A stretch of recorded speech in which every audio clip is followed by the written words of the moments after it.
നമുക്കറിയാം, തിരക്കുള്ള പട്ടണമായാലും ചെറിയ പട്ടണമായാലും നാൽക്കവലകളിൽ ഒരു ട്രാഫിക് പോലീസ് അതിനെ നിയന്ത്രിക്കാൻ ഒരു വ്യക്തി അവിടെ ഇല്ലെങ്കിൽ എല്ലാ വാഹനങ്ങളും ഒരുപോലെ വന്ന് ചേർന്ന് അതൊരു ട്രാഫിക് ജാം ആകാറുണ്ട്. എല്ലാവരും, പ്രത്യേകിച്ച് തിങ്കളാഴ്ച എല്ലാവരും ജോലിക്ക് കൃത്യസമയത്ത് കയറുവാൻ സ്കൂളിൽ പോകേണ്ട കുഞ്ഞുങ്ങൾ, പല കാര്യങ്ങളുമായി ബന്ധപ്പെട്ട് എല്ലാവരും ഒത്തുചേരുന്ന ഒരു സ്ഥലമാണ് ഈ നാൽക്കവല എന്ന് പറയുന്നത്. വ്യത്യസ്ത സ്ഥലങ്ങളിൽ നിന്ന് ഒരുപോലെ വാഹനം വന്ന് ചേരുന്ന ഇടമാണ്. പക്ഷെ ഇവിടെ ഒരു ട്രാഫിക് പോലീസ് ഇല്ല എങ്കിൽ, അത് നിയന്ത്രിക്കാൻ ഒരാളില്ലെങ്കിൽ എല്ലാവരും അവിടെ സ്റ്റക്കായി പോകും. അതിൻ്റെ കാരണം, നിയന്ത്രിക്കാൻ ഒരൊറ്റയാളുണ്ടെങ്കിൽ അതിനെയെല്ലാം കൃത്യമായ ദിശയിലേക്ക് വഴിതിരിച്ചു വിടാൻ എല്ലാവരുടെയും സമയം അവിടെ ലാഭിക്കാൻ കഴിയും.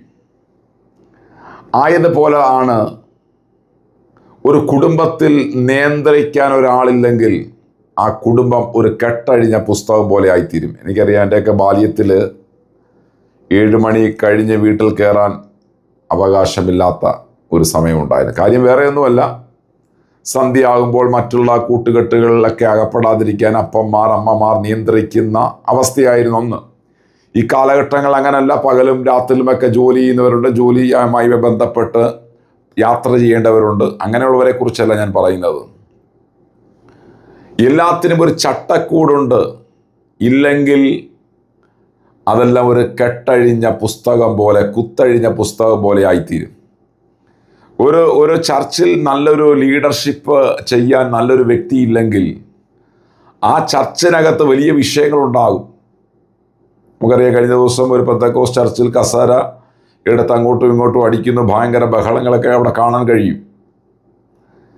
അപ്പോൾ സ്തോത്രം, അത് പെന്തക്കോസ്റ്റ് ആണെങ്കിലും അത് ക്രിസ്തീയ ചർച്ചുകളാണെങ്കിലും ഏത് വിഭാഗമാണെങ്കിലും ഏത് സംഘടനയാണെങ്കിലും അതിനെയെല്ലാം നിയന്ത്രിക്കാൻ, അതിന് ചുക്കാൻ പിടിക്കാൻ തക്കതായ ഒരു വ്യക്തി ഇല്ലെങ്കിൽ അവിടെ എല്ലാം ഭയങ്കരമായ വിഷയങ്ങളുണ്ടാകും. അതുകൊണ്ട് ഒരു ട്രാഫിക് മാൻ ആ കൊടും വെയിലത്ത് താൻ ഒറ്റയ്ക്ക് അവിടെ നിൽക്കുമ്പോൾ ആ ജാമുകൾ, കുരുക്കുകളൊക്കെ അഴിച്ച് കൃത്യമായ ദിശയിലേക്ക് ജനത്തെ പറഞ്ഞുവിടാൻ ഒരു വ്യക്തിക്ക് കഴിയുന്നത് പോലെ യേശു നിങ്ങളുടെ ഉള്ളിൽ വന്നാൽ ഏത് ട്രാഫിക് ജാമിനകത്ത് അകപ്പെട്ടാലും, ജീവിതത്തിൻ്റെ ഏത് പ്രതിസന്ധിക്കകത്ത് അകപ്പെട്ടാലും അതിനെയെല്ലാം വഴിമാറ്റി നിങ്ങളെ കൃത്യമായ ദിശ